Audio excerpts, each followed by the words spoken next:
and we wanted to have him share a little bit about some thoughts about the win and his vision for MoonDAO, and kind of have him address the community a little bit. So yeah, thanks Ryan for joining, and congratulations on the win. Hey, yeah. Thank you. Sorry, I was just getting things set up here for the live stream on YouTube and all that. But yeah, no, wanted to obviously thank everyone who participated and voted in the election this time around. I thought we had a really great turnout, one of our highest turnout votes in quite some time. And obviously, huge thanks to Mitchie and Manuel here for throwing their hat in the ring and just having a great, like, lively debate as we shared our kind of thoughts and plans and visions and all that. I mean, obviously, I still look forward to working with both of them and everyone else here in MoonDAO as well to like make this make this vision of MoonDAO becoming kind of the place to be to build and expand and accelerate our multi-planetary future a reality. So obviously we work with Mitchie every day. I hope to see Manuel back here a bit more involved, but yeah, excited. Yeah. Well, I think now's a good time. I mean, you shared a little bit earlier about your vision for MoonDAO, um, but I think it'd be good to kind of dive in even deeper and get have the community learn more about what sort of you feel like are the most important things you want to get done, especially in the next year or so. Um, so yeah, I would love to get your thoughts on that. Sure, yeah. Yeah, in the next year or so, I mean, really, I think the goal and the vision and like our singular kind of focus should really be, well, building out the MoonDAO community through this whole like citizens and teams framework, and obviously trying to reach some form of financial sustainability, lengthen our runway here. And we've been in operation now for 2.5 years basically, and have you know very little like income to show for it. So I think like building our revenue stream should be kind of the main focus. Like if we want to hit this sort of like flywheel effect with the space economy where we can really see different companies or startup ideas or um, incubate some of these more um, off the wall or cool ideas too, see what sticks. I mean, we need to have money coming in. Otherwise, our runway here probably isn't too long. Maybe a couple years, maybe before the end of this quote unquote like 3-year election term, we'd kind of hit a wall there. So I think that really needs to be our main focus. And I think part of that is obviously um, citizens and teams, but also kind of these more partnership opportunities or um, seed funding and having a little bit of equity in some of these ventures would be kind of the way to go. Yeah, definitely. Um, what do you think is going to be the kind of most important initiative in order to generate revenue? I think the most important initiative will probably be just showing more, well, particularly in terms of the CNT citizens and teams proposal, is really just showing the value of being part of this network. Obviously, if people are paying um, X number of dollars to be a part of this network, they need to get more than that in value returned. Like we need to have some sort of amplification of what they're putting into the system, whether that's as being able to list things in the marketplace and being able to like actually generate sales and leads for them within the network, or it could be just hiring high signal people from within our network. But um, ultimately, I think bringing in bringing in these teams, showing them a lot of a lot of value, showing them how they can raise money on chain, being able to do things like a juice box crowd raise or what have you within our ecosystem, and making it all just kind of simple and under the hood. Like the people who are gonna really gonna move the needle in the space industry don't necessarily care about like all this stuff under the hood.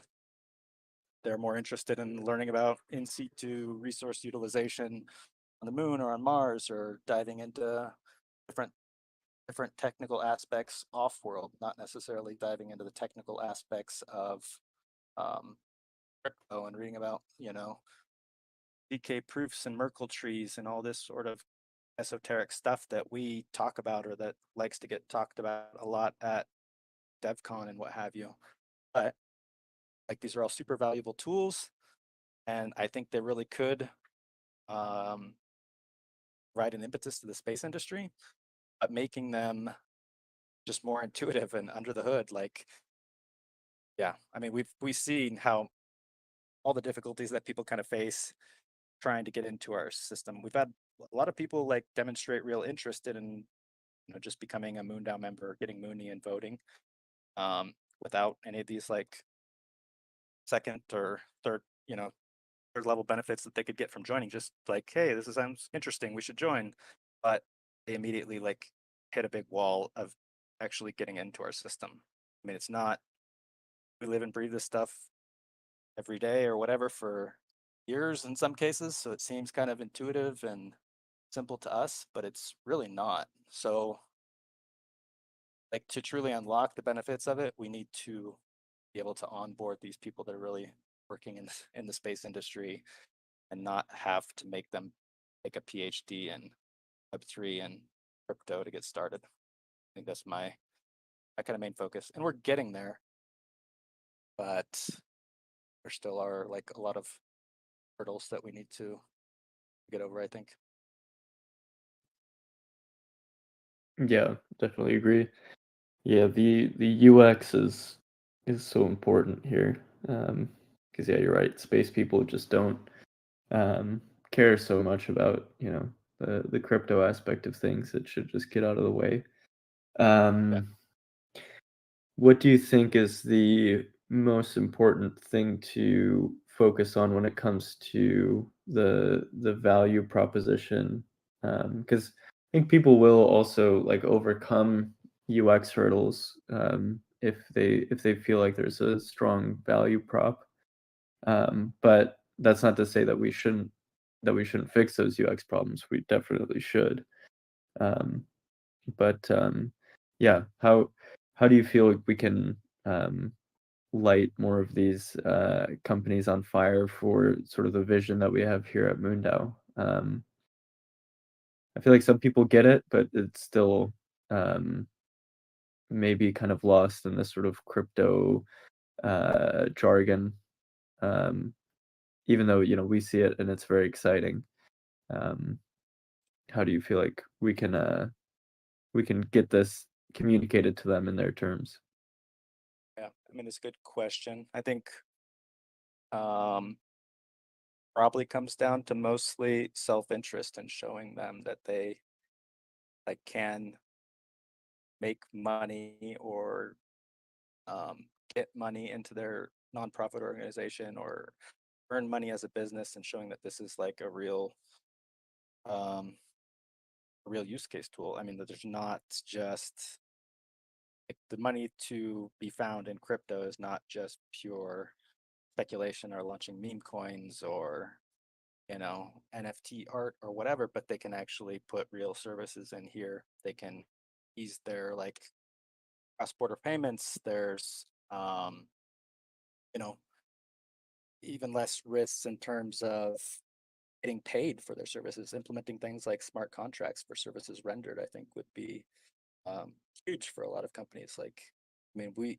even us here at MoonDAO, we face difficulties like um, getting getting money back into our account basically after things have done. Like, you just have to trust and hope that people are going to eventually pay you, or there's like 90-day, you know, terms of when accounting is going to get to it, and you have to go through a bunch of bureaucracy. Like, we could really um, eliminate those sorts of things for a lot of people, make it not as much of a concern. Or I think even things like, I mean, we've discussed, explored different things around like affiliate sales or marketing. Like even that's a lot of it is based on trust. Whereas if we could put some of this stuff on smart contract in a marketplace where people could refer services for um, sales of X or Y, they would get a cut and it would just come instantly into their thing without having to go through who knows what intermediary, who knows what middlemen. Um, yeah, I mean, I guess like in the beginning of building out this sort of ecosystem or network within MoonDAO, there's a lot of uphill that we have to battle against in terms of showing people the value. So being able to have some real cases here where we get people in and we show them that they can earn money for their business will be huge because other people will start to notice. Yeah, definitely. Um, Kind of a related question, but I think it's an important one, and thanks for answering all of these tough questions. Um, is How do you remove people's fear of crypto? Because I think, well, and I guess I'll dive into that a little bit further. I feel like there's two types of fear that we often deal with when we're working with these companies. One of them is just like a technical fear. They're like, okay, well, this is like a lot of, and maybe we can talk about ways that we can do that in the UX. But then there's a second kind of fear, which is, they feel like there's something about crypto that's like icky or something, and that there's, they're going to get taxed weird, or they're going to be penalized, or the IRS is going to go after them, or something like that. Um, those might not be rational fears, but people do bring those up. I'm Right. curious how we can put a warm blanket over people, and be like, hey, it's gonna be okay. Here's how you Right. navigate this stuff. Um, Yeah, I mean that's definitely a tricky thing because, like I said, we got to battle up against a lot of other noise and bad, bad press and bad, uh, karma from other projects that have been just pump and dumps or pure scams or rug pulls or what have you. So yeah, I mean, like still the number one use case of crypto has been speculation on like probably by far. I mean, I'm not saying there's not real use cases and projects, but that's the general narrative. It's like, yeah, you do this because they make money, but obviously they're making money at someone else and what have you. Um, but I think really we need to, well, we have to fight against that. And in terms of like the regulatory side or the tax side, I think surfacing, doing a better job of like surfacing some of these things like what is it, like coin tracker or some of these different things that basically do kind of your like tax reports for you would do a lot to ease some people's concerns, whether on a personal level or on a business level. Obviously, these are kind of like, well, they're not, it's not super well known. Like if people are just doing their what do you call it? It's not QuickBooks, but the other like TurboTax or whatever, where people are doing their TurboTax. I mean, it's super complex and you need to have all these different dates and what have you for when you got it and how much it changed and if you sold it and if you moved it and all those things. So I think if we can like surface these real tools, I think like in their general actions, of course, but show people that it's not as terrible. Like, yeah, you just report it and pay taxes and it's just like anything else. You don't have to necessarily worry about that. I mean, there is probably some general uncertainty about like the regulatory side of things, but and there's not a lot we can do there besides just um, keep on keeping on, I guess, in terms of bringing people in and legitimizing the whole, well, at least our whole use case. I won't say legitimizing the whole industry because that's a big lift, but the more real use cases we have, the more kind of regulatory support, or at least not having a regulatory negative reaction, um, becomes more feasible, I think. I don't know if I got it all of your points there, but um, I think we just need to do a better job of like just saying, yeah, I mean, you can do this, you can pay taxes, it's good. Like these are all legit, legit use cases for this. Yeah. All right. Well, we've spoken about fears, and now maybe let's turn it on its head and talk about hope, I guess. So um, I think a lot of the people here that believe in MoonDAO, they're united by this sense of hope that there are better systems out there. We talk a bit about kind of old space and this new evolution of new space, and I think you talk really well about how MoonDAO is a different way. It's a different path. So I'd love to hear kind of your thoughts on that and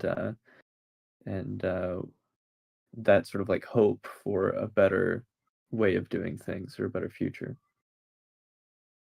Yeah. Um, I think for a lot of us, like the goal is ultimately to like see us really expand into the cosmos. I mean, basically through for the last however many years, 40 or 30 years or something, we've got maximum of like 12 people in space practically at any given time. And like I think a lot of people feel kind of obviously let down by old space in a way where it's been since the early 70s, since the last time a person walked on the moon. I mean, I think we have 4 living moonwalkers left. Like, I think it would be really sad if they all pass away before someone returns to the moon. That would just be terrible. And it's a very, very real possibility. I mean, a lot of those guys at that time thought we were really going to push and expand to have that sort of permanent presence there, push on to Mars, etc. Um, I think a lot of people just got kind of fat and happy in terms of like the cost plus contracts and like things just kind of got complacent. Obviously, NASA's budget got cut a lot relative to what it was as a percent of GDP or the federal budget during the Apollo era, which is um, understandable, of course, but that doesn't mean we shouldn't keep pushing this because I think there are far greater um, returns that we can get from you know expanding out into the ecosystem or out into the out into space rather um and just staying here landlocked on Earth. And I don't just mean like financial returns necessarily, although that's obviously a um huge benefit, like finding asteroids and precious metals and helium-3 and all those sorts of things, but also like the technologies that we develop to be able to expand to the moon, to be able to expand to Mars. Like those are all things that are going to directly benefit like life here on Earth. We're talking things like new methods of food production where you could have you know, hydroponics or what have you, like in space. So you could have those sorts of systems to help feed locally in more impoverished parts of the US. I mean, there's benefits to being able to basically like 3D print structures relatively fast or 3D print drugs that people need basically in remote locations. So people can take care of a lot of their needs on Moon or Mars. Like obviously that sort of technology, I mean, is the term trickle down economics since it has like a bad rap, but that sort of technology does trickle down to the rest of us. Like um, yeah, I think there's a lot of hope and a lot of benefits that come with expanding into space that people here on Earth not necessarily think about, even though it affects them on a daily basis. Like even uh, when you ask for an Uber ride or whatever, you're using space technology right now, but people don't necessarily put 2 and 2 together. Um, I think as we actually do like have more more of a permanent presence on on the moon or beyond, that it really becomes a lot more kind of, I don't know, tangible to people, but it becomes a lot more visible to people. And maybe people will start looking to the cosmos and appreciating more of what it has to offer for life here on Earth. Yeah, and I think obviously these sorts of systems like DAOs or blockchain or what have you, I think holds a lot of benefits to life beyond Earth, not just for like moving payments or like smart contracts amongst autonomous robots or systems off world, but even simple things that would be awesome if we could see it here on Earth, like governance. We can even right here in the DAO, we had like ranked choice voting, which basically almost doesn't exist like in the US. In some cases it does, in some small jurisdictions, but that basically means people can vote. They don't have to take the don't have to weigh the idea of, okay, well, am I going to be throwing away my vote by voting for this person that I really want? Or, they have to make that sort of dynamic as if you're voting for the Democrat or Republican Party now, or you really want to vote for the Green Party or the Libertarian Party or what have you, you have to really make that deliberate choice. Okay, do I want to throw away my vote and vote for who I prefer? Or do I want to vote and help the party that I think can win, but is the lesser of two evils, what have you? So that's something we have here, but also other things like basically direct democracy or representative democracy. Like here, we can have direct democracy where the holders obviously vote on proposals, but they can also just as easily delegate their voting power, their tokens to someone else here in the DAO, and they can have what's effectively like representative democracy, as that person hopefully aligns with their vision in more cases than not, and they delegate that voting power to that person. And if that person or if the person who delegated doesn't vote, would go to them, but they can also still vote. So it's like they have the best of both worlds, really.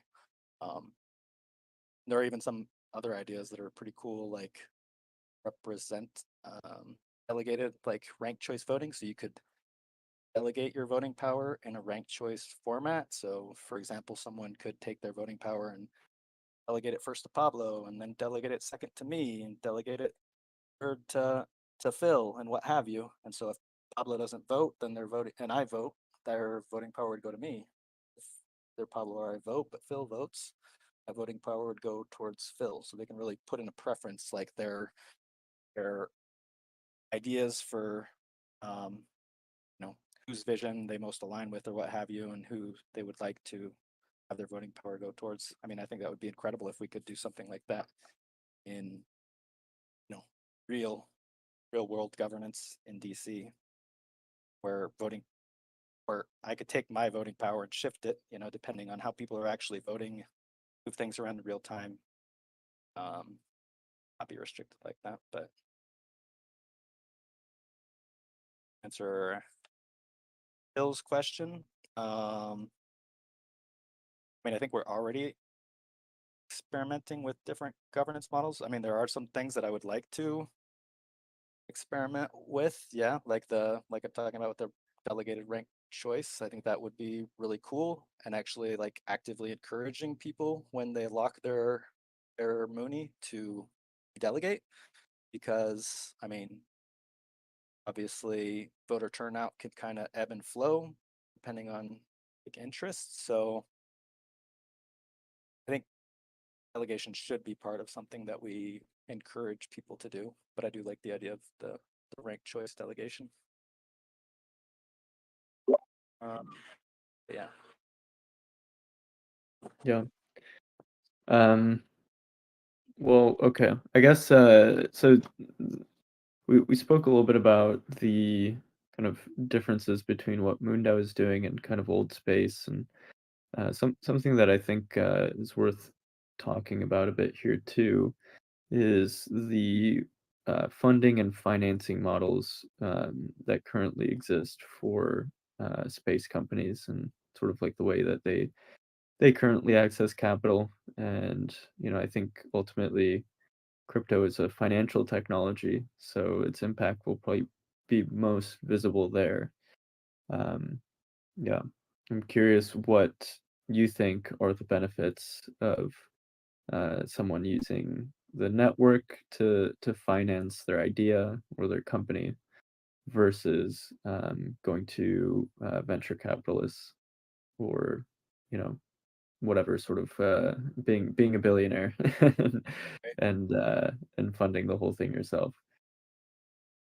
Yeah, I mean, I think obviously previously it was pretty hard to get any of these ideas in front of the quote unquote right people, the people who have the money to back these sorts of things. Obviously, space is a very expensive endeavor. Old space was super expensive. New space is still super expensive and largely um, financed or moved forward by billionaires like Elon Musk or Jeff Bezos. I mean, there is a lot of capital flowing around in the crypto markets that I think we can definitely tap into and uh, probably not rival SpaceX, but I mean, at this moment, but I think we couldn't definitely in the future. And we could now with the power of like the internet, like we can get these different ideas, some guy in a garage or some kids in a dorm room or what have you. We can surface these ideas easier. And thanks to these sorts of like borderless technologies, we could become kind of like the sounding board where people bring these things and they um, get funded, they get financed. I mean, um, one thing I do like that we do here is kind of like the proof of work and whatnot with our retroactive rewards. So also something that I've been thinking about is ways that we could kind of use that model, kind of like our community coordinate, where we say, okay, I did this and I did that over the past 3 months, would be turning that sort of system into something that we use in the network. I don't have the exact model necessarily worked out, but something to the effect of where like all the portion of our retroactive rewards that is obviously dependent on our total treasury size is something that we then distribute to the teams that are doing work and or like the citizens that are part of that network.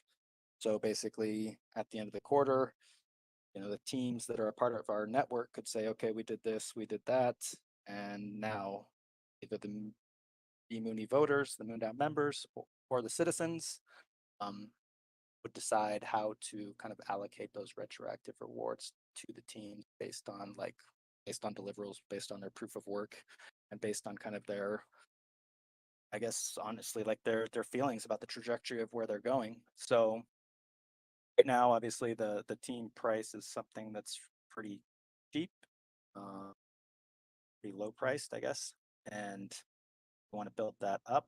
Probably have like a higher bar, but eventually this could be something that is fueled like entirely by the citizen network, as opposed to necessarily the MoonDAO treasury. Probably something that will be like tapered over time, but I see it as a way to kind of unlock a lot of these kind of like startup ideas or smaller folks doing cool things as a tool to get funding towards their projects too. I mean, I haven't fully fleshed this out. I don't know.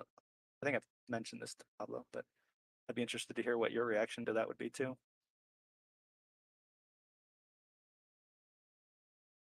To the last part of the question, could you repeat that? Sorry. Like if you basically how we take 10% of our retroactive rewards towards the community coordinate, if we were to do something kind of similar in the beginning where we take, I don't know, pulling a number out of the air, but like 20% that we dedicate towards teams that are doing the work on a proof of work type basis where they show what they did in the last quarter and you know it would incentivize people to join the ecosystem and potentially um, get more back than they put in, I guess. Yeah, I mean that's definitely an idea with the D prize. So it'd be like centered around different initiatives at a high level of like things that we want to achieve at MoonDAO, and then companies that are working towards that would get retroactives. That's definitely something I've been thinking about quite a bit. Um, but yeah, I think the crux of it though is we want to make make people money Right. and make people money within MoonDAO and grow this sort of like economy within the organization. Um, and I don't mean redistributing the wealth, Phil, funneling money from whales Right. to others. We're not communists. um, I mean generating new wealth and growing the pie for everyone, which I think is ultimately the important thing is how do we make other people money, and if we can do that, then I think we can be successful. But it really does need to start with making every single person um, prosperous, basically, right? So, um,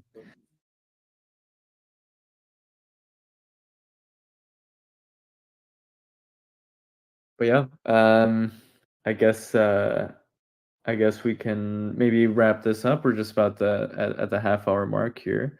But yeah, thank you, Ryan, for you know having us dive deep into your mind a little bit and get some of your perspectives on some of these tough questions at MoonDAO. This isn't a conversation that just ends here. You're just getting started.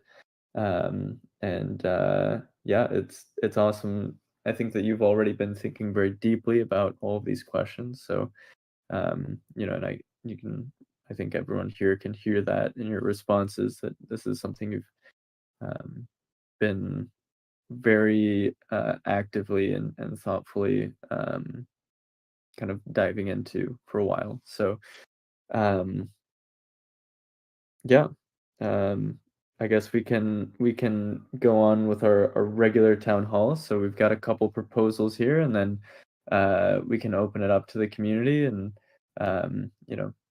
maybe we'll try to get through these proposals and other things just in the next 15-20 minutes updates, and then if we want, we can revisit some of these conversations and open it up to the community, get all you guys up here.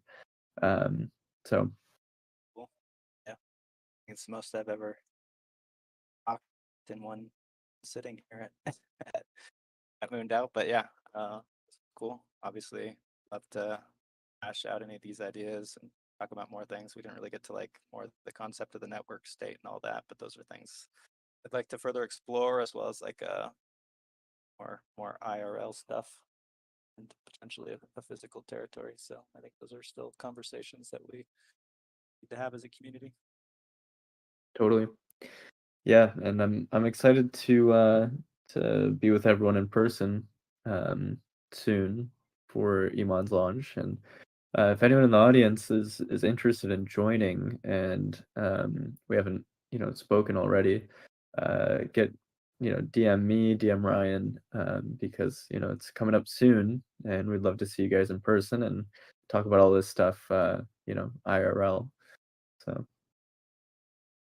cool. Um, I guess we'll get Mitchie up here so he can kind of help us get through these next proposals. I believe we have two. Is that right, Mitchie? We do, although the second one is actually already past temperature check, I believe. So it'll be going up on Snapshot tonight. It's basically a multi-sig swap proposal. I guess I'll just start with that one, get it out of the way. The proposal is essentially to swap out Bollock, who hasn't been as active lately on the multi-sig, for Ryan here, who is our new astronaut. So obviously he's a very trusted point of contact for our community. And yeah, this proposal that'll be going up is basically to just add him to the multi-sig. So hopefully that will increase the speed of some of our transactions as well, because I know Ryan's very responsive to those types of things. I don't think there's really much more to say about it. I hope everyone has their MOONEY stake so they can vote when it goes up. It should be going up. Well, I think it should be going up at 8 p.m. tonight, but Jiggly, I might want to sync with you after just to make sure because I think something might happen there. So, yeah, everyone just keep your eyes peeled for that. Oh, we get Jiggly up here with us. Hey, yeah, I saw I was able to hop up. Yeah, just one thing on that. Like snapshot settings are currently set, have the voting period set to 10 days. So we got to change that to 5, I believe. So some admin, I think Mitch or Pablo, maybe just Pablo, tweak that back to Pablo. 5. And then, yeah, it should go up at 8 p.m. tonight, 8 p.m. Eastern. Perfect. Great. Thank you very much. Thanks, everyone. Nice. And yeah, the only other proposal that we have on the agenda is the MoonDAO Analytics and Final Reports metrics proposal. So we'll get Colin up here, Hey, what's up? and yeah, he can present the proposal for us. Hey, Colin. Hey. Okay. Can you guys see this? Yes, we can. Cool. Okay. Yeah. The purpose of this proposal is to improve the analytics page. So the team is going to be Jamon and I. Jamon is a new developer at MoonDAO. So yeah, we want to enhance the analytics page, incorporating key metrics from final reports and subgraphs. We currently are fetching data for Ethereum and Polygon. We still need to add Arbitrum, so that's in there.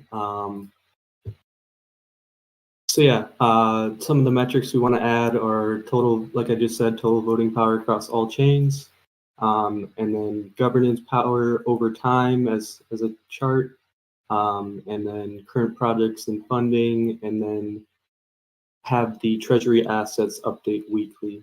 I think it takes a little longer than that right now.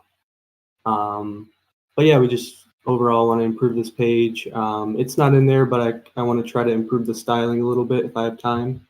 I'm going to be playing more of a supporting role, just helping Jamon navigate the repo and answer any questions he might have. Yeah, if you're interested in the key objectives, I'll post this link in the chat so you guys can check that out. And then we're doing no MVP.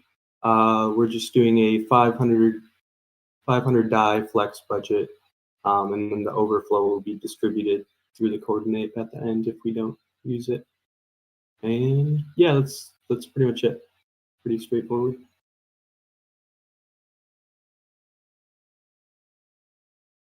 I have a question. Just yeah, just out of curiosity, what are we expecting in terms of metrics for the proposals? I know right now the page is mostly focused on like our on-chain analytics. Right. Yeah, I wish Jamon was here to elaborate a little more on that. I think we want to focus mostly on the funding, like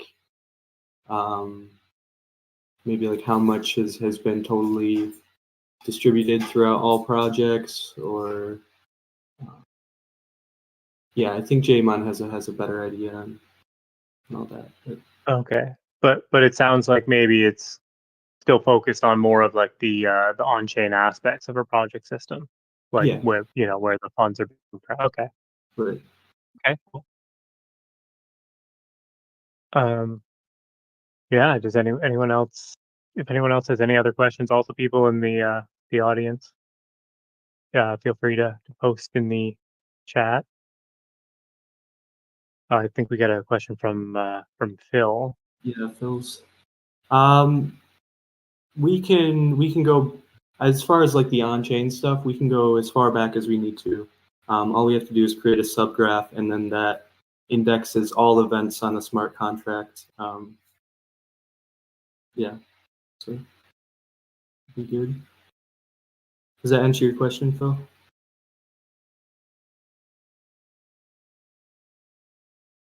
Since the first, if you're referring to like the MOONEY contract on Ethereum, yes.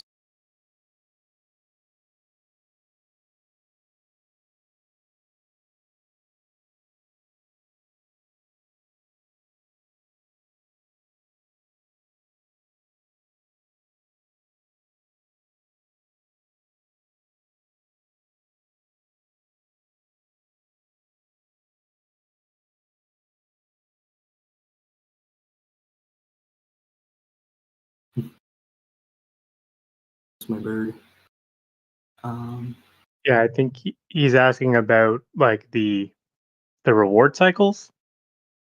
So I think we could go all the way back. I know, like in terms of the records that I've have in Drive, it goes all the way back to 2022.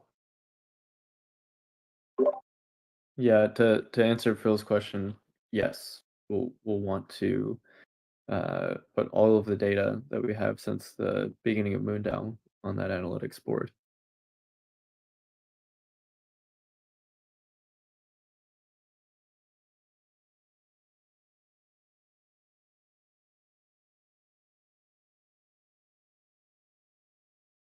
Cool.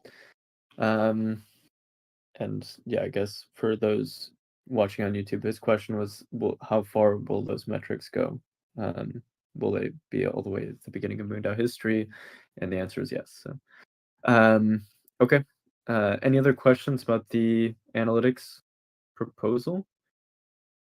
Feel free to put them in the chat or anyone on stage. Cool. All right, so I guess, are we just missing a couple more people for the temperature check, Mitchie? Yeah, it's definitely missing me. I'm checking that in right now. Give me 1 second here.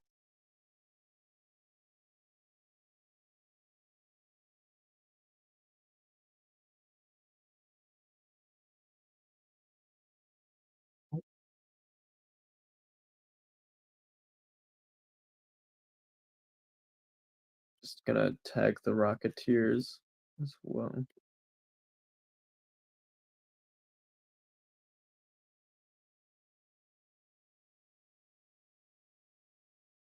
Yeah, I think we need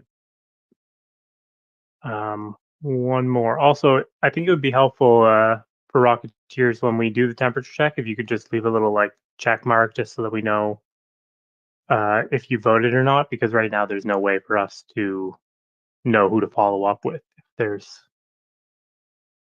not if we don't reach quorum. But it does look like it's passed, so this will be going up tonight as well at 8 p.m.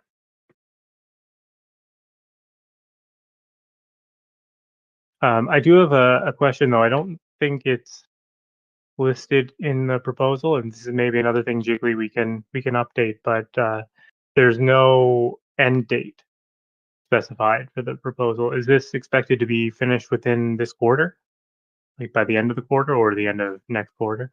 The end of the quarter, yeah. Yeah, my bad.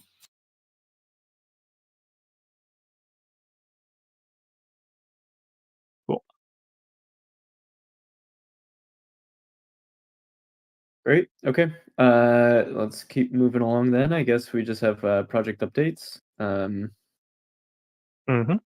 Roundtable. Cool. So I'll just quickly kick off mine. Mooney distribution. No big updates there. Just really focus on this the CNT launch and the second astronaut launch. So yeah. I'll pass it over to, I guess Iman isn't here, and I think Titan's having some issues with his Wi-Fi. So Ryan, do you want to Titan's on a plane. Yeah, he's on a plane, right? Okay.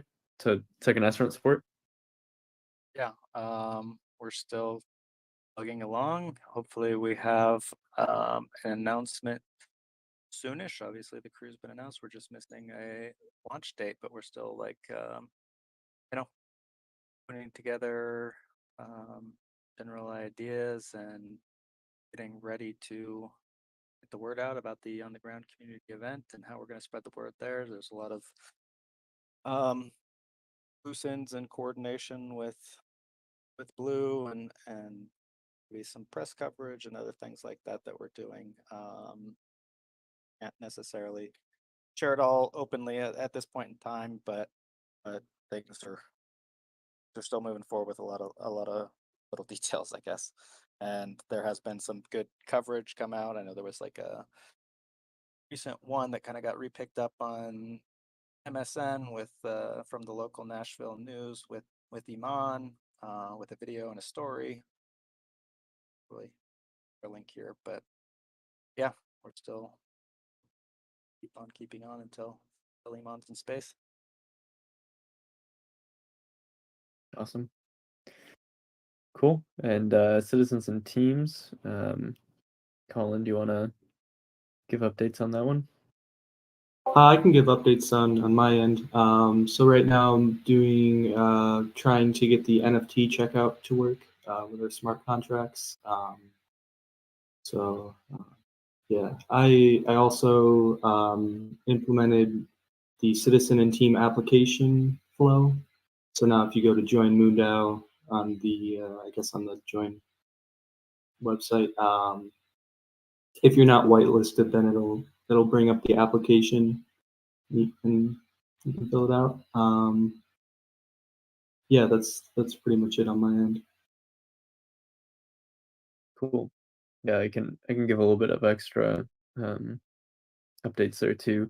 So yeah, like Colin mentioned, we're going to be working on this application flow. So that's going to be directly public on the MoonDAO website. So we've been kind of using a developer preview, but now people can actually apply directly to be a citizen or be part of the or create their own MoonDAO team. And yeah, we'll be doing a little bit of more public facing things around citizens and teams, and so that's exciting. But yeah, definitely doing a good amount of polish up work, and also like Colin mentioned, we're working on a payments flow. So right now we use MoonPay, and you can fund your wallet, but you have to create a MoonPay account. And now we'd like to switch over to what's called NFT checkout. Don't want to get into the weeds too much, but basically it just means that you can purchase things with just a credit card. You don't have to make a full account and go through like a very complicated process, which is a huge user experience improvement. So cool. All right, I guess, yeah, we've gotten through all three projects, and now we can move on to open floor. So anyone that wants to jump here on stage and share anything or have any questions, go ahead. I see Phil and Manuel with their hands up. Manuel's had his hand up for a while, so we'll do Manuel first, and then we'll get Phil up here too. Cool. Go ahead, Manuel.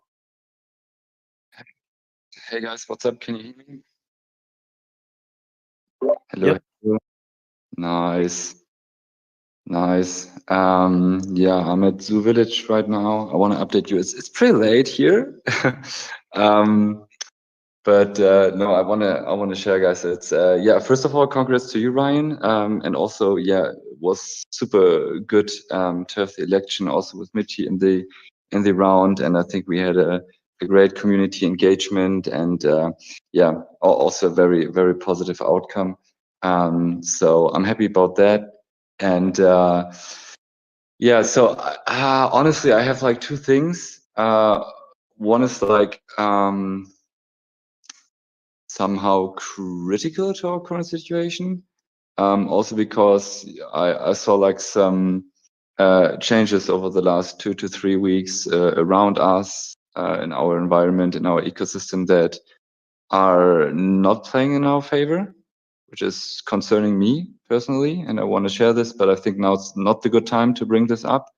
But maybe we can schedule a call with yeah, with you, Ryan, and then Pablo and Michi, and maybe some of the other leadership people to discuss a good competitive strategy to figure out how to move forward with it in general. But yeah, overall, I'm fine. Again, I'm here at Zoo Village. I invited most of the decentralized space tech friends to join me here in person. Actually, I committed 4 people in total, right? To buy the plane ticket, to buy the conference ticket, and buy for their own accommodations, and then stay here for a week. So it was not a good value proposition. It was actually a hard sell. Also to see then these speakers provide value to the Zoo community, but it's still fun and great people here.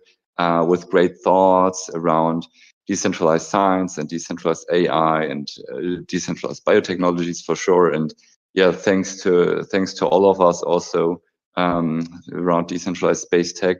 So yeah, we have the Science Week now. Tomorrow is the Space Acceleration Day. So I'm gonna present yeah, the market overview and the market outlook around space companies who successfully launch tokens and use crypto for financing the operations, space-focused DAOs. Yeah, we also have Trace here, who was the project lead at Consensus Space in 2018. So we're gonna make a good series of presentation. Rod is also here. Maybe you remember Rod. Rod not only onboarded me to crypto, but he also yeah, for sure onboarded me to MoonDAO, because Rod and I organized in September 2022 these founder circuits, and this was the initial reason why I also met Pablo.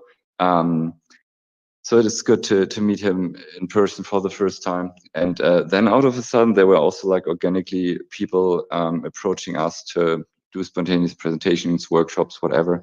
So I really want to use this time to come up with a sustainable strategy for this ecosystem to thrive.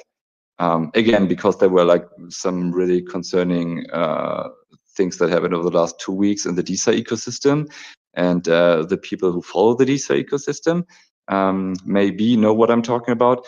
But yeah, I also agree with I think the most of the people up here on stage that we need to figure out a sustainable way of funding MoonDAO.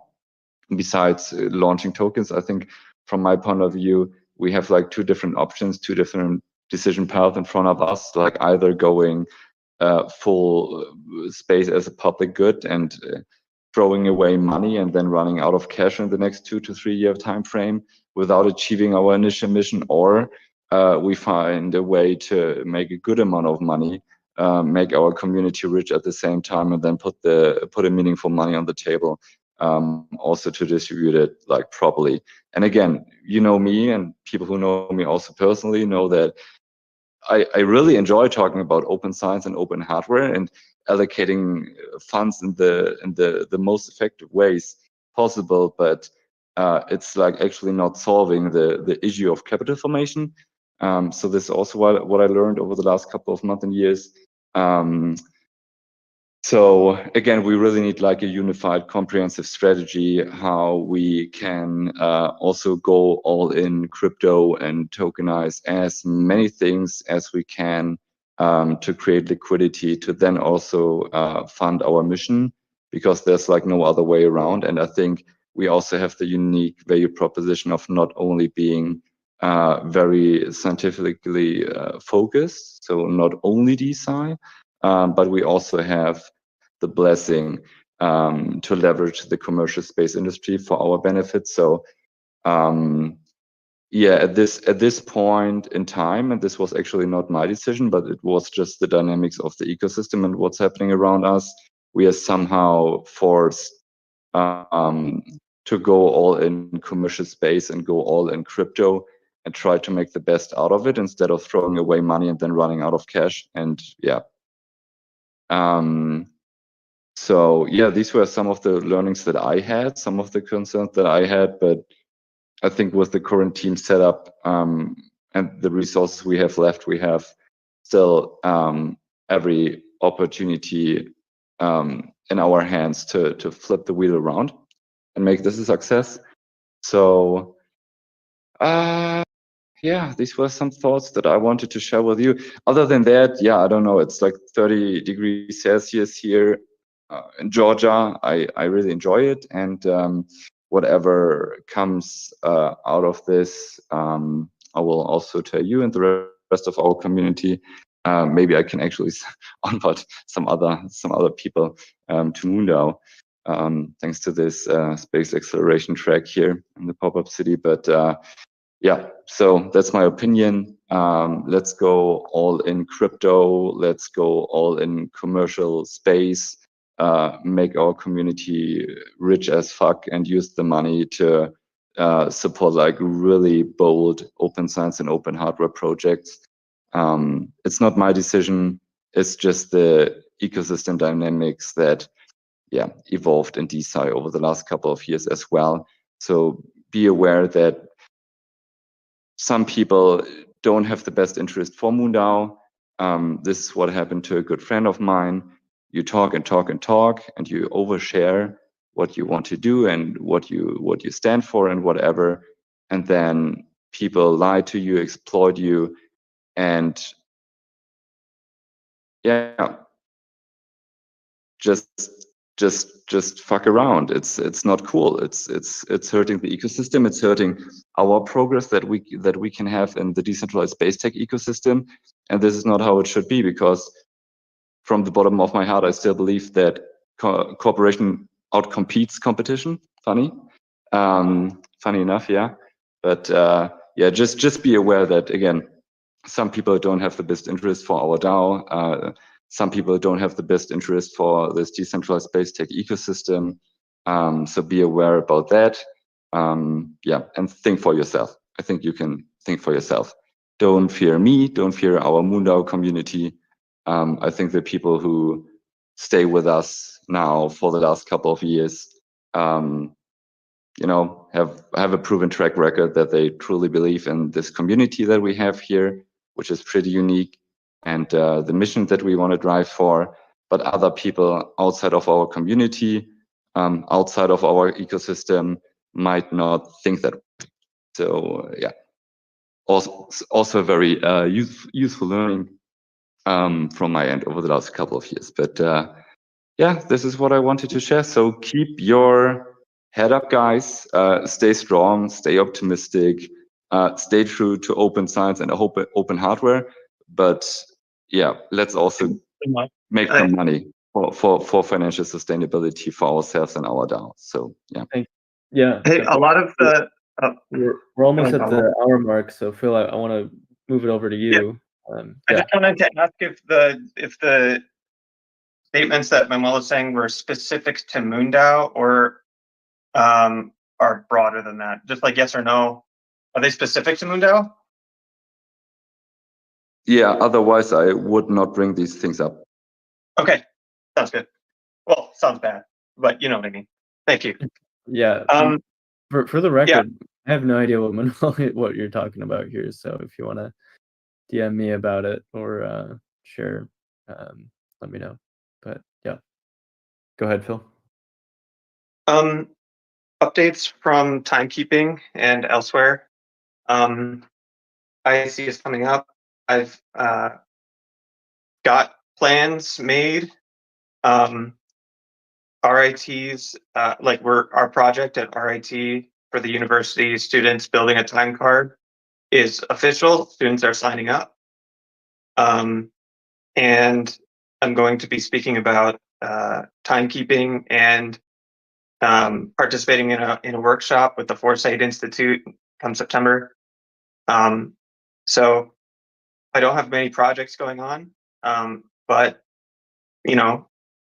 get with me on LinkedIn and you'll see all the stuff that's going on. I tend to share and repost over there. So things are going well, but everything it's in a hurry up and wait state across the board. So September and October will be busy, and I'll write reports and debriefs afterward. But and if you're going to be in Berlin the week before IAC or in Milan for IAC, let me know. I'm going to grab coffee. All right, thanks. Awesome. Yeah, glad to hear that things are going well there, Phil. The Foresight Institute is really interesting, so cool to work with them. All right. I think we can close it up. Manuel said some ominous things that I want to get to the bottom of, but we'll figure out what's going on there. But other than that, have a great week, everyone. Thank you for joining us for the town hall, and big thanks to Ryan for going deep on some of his perspectives, and big congratulations to him for winning the election. So Great. And we've got, our second astronaut launch coming up real soon. I'm so excited to be able to share, more about that once we have the date publicly announced. But yeah, it's really exciting. So yeah, lots of awesome stuff happening here. All right. Thank you, everyone. Bye. Hi, everyone. Welcome to MoonDAO, a revolutionary governance model and mission-oriented community that's reshaping collaboration in the space industry. Our mission is to create a self-sustaining, self-governing settlement on the moon to act as a launch point into the cosmos. MoonDAO is governed like a nation, with its own economy, constitution, voting system, treasury, elections, and senate, but internet native, and so without the limitations of geography. In 2022, we sent our first member to space, showcasing our model's capacity for real-world impact. Now, we're implementing key solutions for global collaboration in the space industry. We offer a borderless, permissionless platform that enables everyday people to participate in the future of space development and exploration. Be part of our lunar legacy and join the MoonDAO movement today.